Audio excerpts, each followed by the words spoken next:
As pagans, we often leave offerings to our deities. This may be the gods in general, or we may have a specific god or goddess in mind. Hi, I'm Amy, founder of Celebrate Pagan Holidays. Welcome to my channel. Today we are talking about leaving eco friendly offerings and ideas on ways to give thanks without contributing harm. Getting out in nature is important to me spiritually as well as emotionally, and I typically seek to strengthen my relationship with the gods when I am in the woods or down by the lake. However, I am also a science teacher and an environmental educator, so it's highly important to me that I'm doing good and having a positive impact. We may associate the word offering with money. If you grew up in a Christian denomination, traditionally a receptacle is passed around the church during the service to put money in. This money may be to support the church or one of its causes.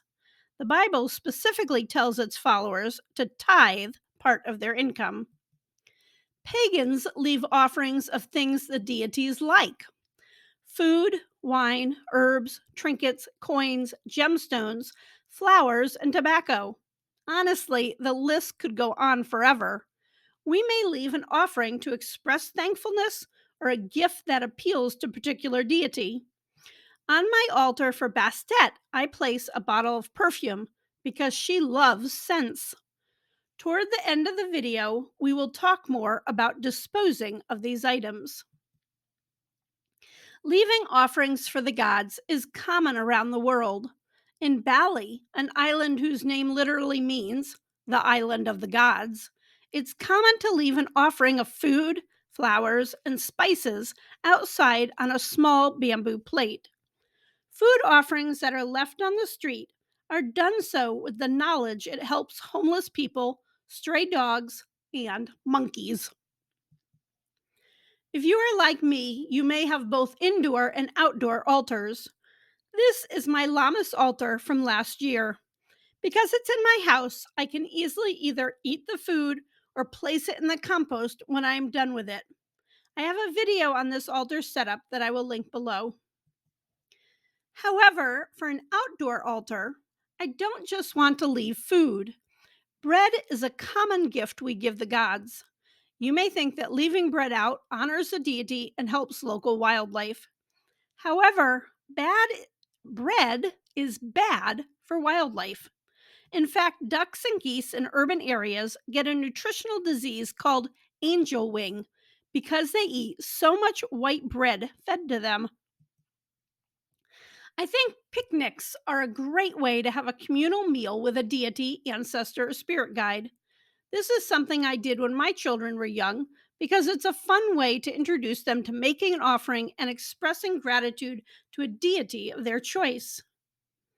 You may own your home and have a backyard where you can leave things. Remember, those things should still be natural items or things that won't degrade or harm your wild friends. Outdoor altars may be found in parks.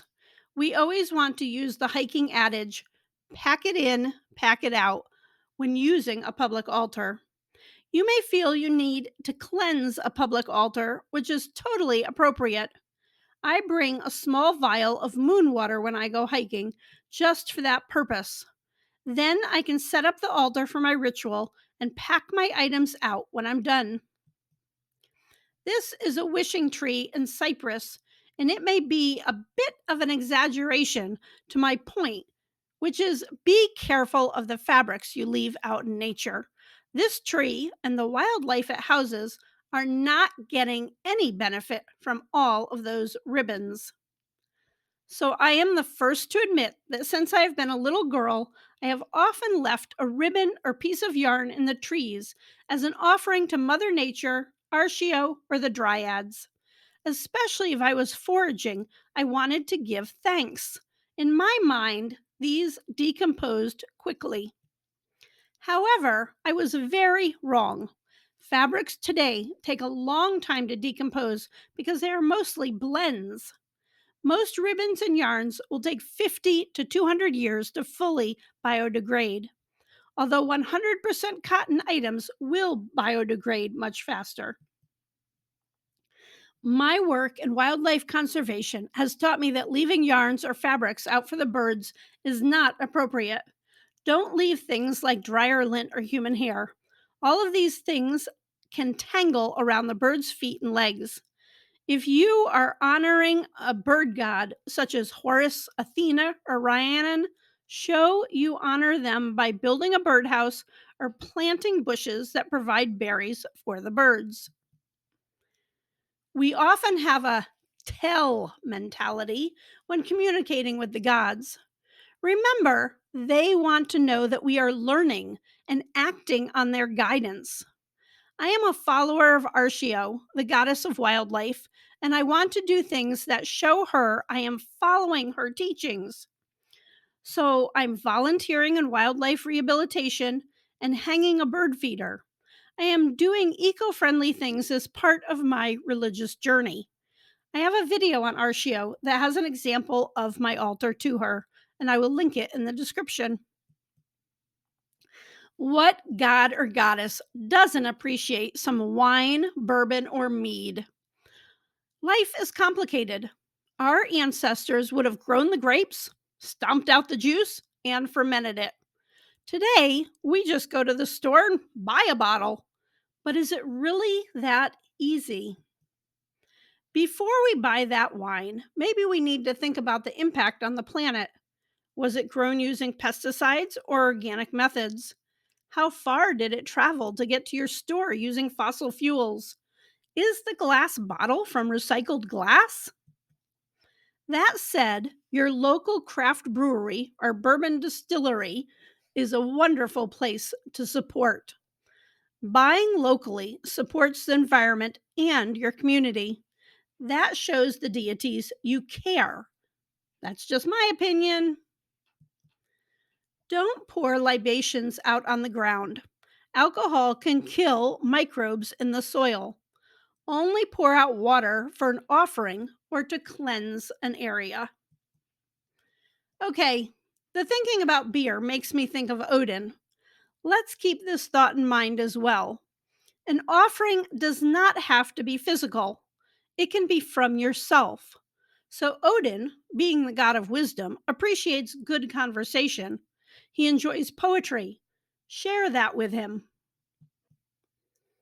You might be like me and see a hollow tree and think, fairies! We all know fairies love shiny things, but they also love their trees and don't want them damaged. Stick with natural objects, a walnut, pine cone, or pretty seashell if you must leave something for them. If you have a patio or balcony, you can make a small fairy garden to show them you care. Sometimes, when we are doing a ritual or spell, we are instructed to throw things in the water. Don't. Just don't. The water is our lifeblood. Don't throw coins, crystals, glass spell jars, or especially plastic bottles into the water. All of these things can pollute or harm the water ecosystem. We may feel, well, one coin or one trinket won't matter, but it does. We are so many people here on Earth. These things add up. What can you do? Many local environmental groups have days where they pick up trash in public parks and along waterways. If joining a group is not your thing, well, simply bring a trash bag along when you go hiking and pick up trash that you see. Do you have a portable altar that you take with you when you perform a ritual? That's fabulous. Just bring everything home when you are done. Don't pour anything out on the ground. That way, you can use it again, compost it, or dispose of it safely. So, where do you go to source items for your offerings or spells? And why does it matter? Sourcing is important because the chain of events that manufactures and transports the products has an impact on the environment. I have a video on sourcing candles that I will link in the description. Attend local craft shows. It's great to be able to meet the artisans and find out more about their products. Do you need food for your next meal and maybe some spring berries for Bridget? When you purchase at the farmer's market, your food has not gone through processing or transportation. Hopefully, you can find organic farmers near you that seek to care for the earth as they grow. So, what do you do with your food offering after your ritual? Well, first, you can eat it. You partake in a meal with your chosen deity. If that makes you uncomfortable, simply compost the uneaten food. That way, you are part of the circle of life. Salt and oils should not be composted or poured on the ground for that matter. Just dispose of them in the trash or put them back in the container so you can use them again. As pagans, we have a need to get out in nature. Many pagan gods and goddesses come from our ancestors that lived lives very connected with the natural world. For me, I just feel closer to them when I'm in the woods or down at the lake. You connect the way it feels best for you. In the meantime, check out my video on Arshio. Thanks for watching, and as always, have a very witchy day.